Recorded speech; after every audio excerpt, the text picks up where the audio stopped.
Salut tout le monde, donc aujourd'hui je vous reviens avec une nouvelle vidéo et je reprends le concept des entrevues. Je pense que c'est des vidéos que vous allez bien regarder. Et comme première invitée de cette nouvelle saison, je peux dire ça comme ça, j'ai eu la chance d'interviewer Olivier Faubert de Star Academy, donc le premier invité de cette nouvelle saison. Et j'espère que vous allez apprécier Émilie de Olivier pour le suivre sont dans la barre de description. Puis un énorme merci encore à Olivier et à son manager d'avoir accepté de faire l'entrevue.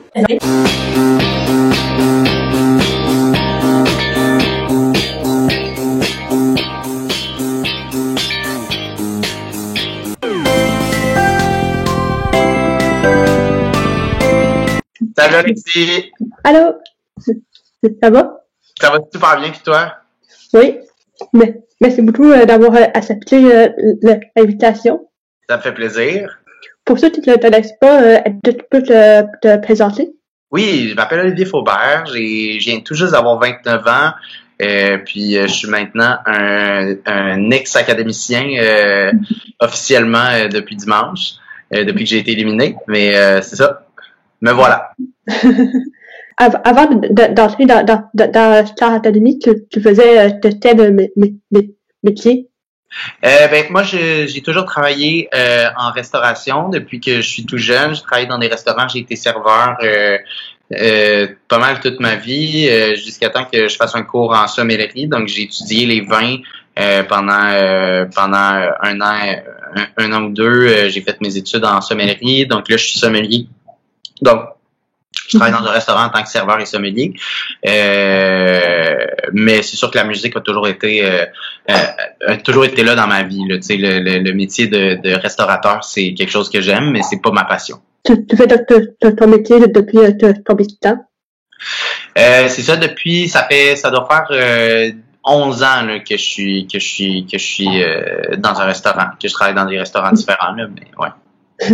Quelles sont tes inspirations musicales? Moi, j'ai toujours été un grand fan de rock, de blues. Donc, j'ai mon groupe préféré international, ce serait les Black Keys.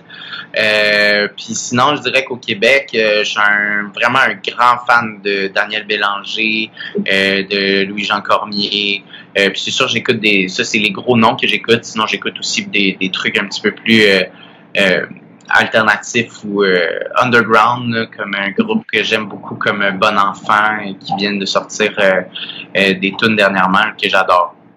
Si tu pouvais faire un duo avec n'importe qui sur cette planète, avec qui tu ferais ce duo? Avec qui je ferais un duo? Ouais. Je ferais un duo avec Billie Eilish. Ce serait genre le rêve. Ce serait genre ma vie est accomplie, puis je peux mourir en paix. Si demain le métier de chanteur n'existerait pas, tu ferais tel métier? Là, je resterai en restauration tant qu'à ça, c'est quand même payant, puis je gagne déjà bien ma vie avec ça, fait que probablement que je serais triste, mais je travaillerais dans un restaurant puis je jouerais plus de musique, là. Ce serait ça. Quel conseil venant de Star Academy que tu gardes en mémoire pour longtemps? De me faire confiance, d'avoir confiance en mon talent, en mes habiletés, d'arrêter de me remettre en question, de ne pas me comparer aux autres, de me voir comme quelqu'un d'unique, comme un chanteur unique qui a un talent unique, puis c'est ça, de pas comparer mes connaissances et mon talent avec les autres chanteurs. Peut-être on peut apprendre sur toi qu'on a peut-être pas vu pendant l'émission. J'ai appris que je prenais pas si bien que ça la critique, que j'aimais pas me faire mettre dans une situation de danger. J'ai vraiment pas trippé sur le coup. Si on l'a vu quand même. J'ai appris aussi que j'étais peut-être pas faite pour vivre avec 14 personnes plus jeunes que moi. Vous êtes quand même le plus vieux, je pense. Ouais, j'étais le plus vieux, puis ça paraissait. puis être dans une maison enfermée avec 14 autres personnes, c'est quand même quelque chose de difficile, que j'ai aimé beaucoup quand même, que j'ai vraiment beaucoup apprécié. Mais c'est quelque chose que j'ai appris sur moi. Là. Je serais pas faite pour vivre dans une colocation de 15 personnes. C'est pas quelque chose que je ferais volontairement. Est-ce que ça te faisait peur au début d'être le plus vieux, d'être entouré de personnes plus jeunes que toi? Ben, ce qui est le plus effrayant, c'est de voir qu'il y en a que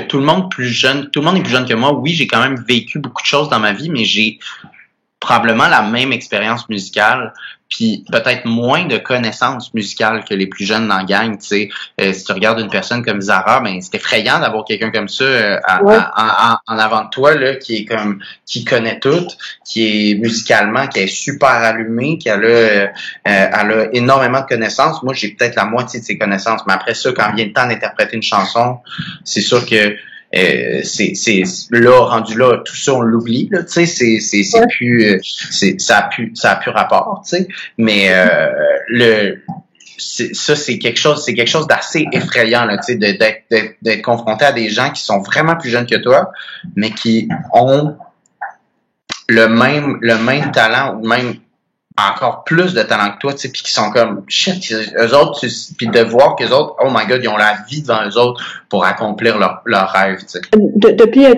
combien d'années tu chantes? Moi, je chante depuis que j'ai 11 ans. J'ai commencé à 11 ans, j'ai eu mon premier contrat professionnel à 11 ans. J'ai joué dans Le Petit Prince, une comédie musicale qui était au Théâtre Saint-Denis. Ça a été ma première expérience musicale professionnelle, puis en même temps, c'était la première année que je prenais des cours de chant aussi. Quels sont tes futurs projets? Ben là, pour le premier projet que j'ai en tête, puis que j'ai aussi commencé à travailler dessus, c'est que je veux sortir un single, donc une première chanson d'ici mai. Donc là, on est encore à l'écriture, au début là, de ce processus-là, mais éventuellement, je vais commencer à checker pour les studios, tout ça, qu'il ait trouvé quelqu'un, des musiciens, qu'il y ait un réalisateur pour la réaliser. Donc ça va aller assez vite, mais c'est l'objectif à court terme. Étienne Drapeau, il t'a écrit une belle lettre sur les réseaux sociaux. Oui. Comment t'as réagi? T'as vu ça passer? J'ai pleuré, j'ai vu ça après ma journée d'entrevue, c'était le lendemain que j'étais sorti. Je venais de passer une journée d'entrevue, j'avais passé je pense 18 entrevues dans la même journée. J'étais brûlé. Puis quand j'ai vu la lettre là, que j'ai lue, là, j'ai pleuré. J'étais comme mon Dieu, c'est tellement beau, c'est tellement gentil. Puis d'ailleurs, on s'est appelé mercredi justement pour discuter de ça, discuter de c'est quoi mes plans, puis comment je voyais la suite de ça. Fait que je l'ai vraiment, moi j'ai vraiment vu ça comme le plus beau des soutiens que je pouvais avoir. Que peut-on te souhaiter pour la suite de 2021?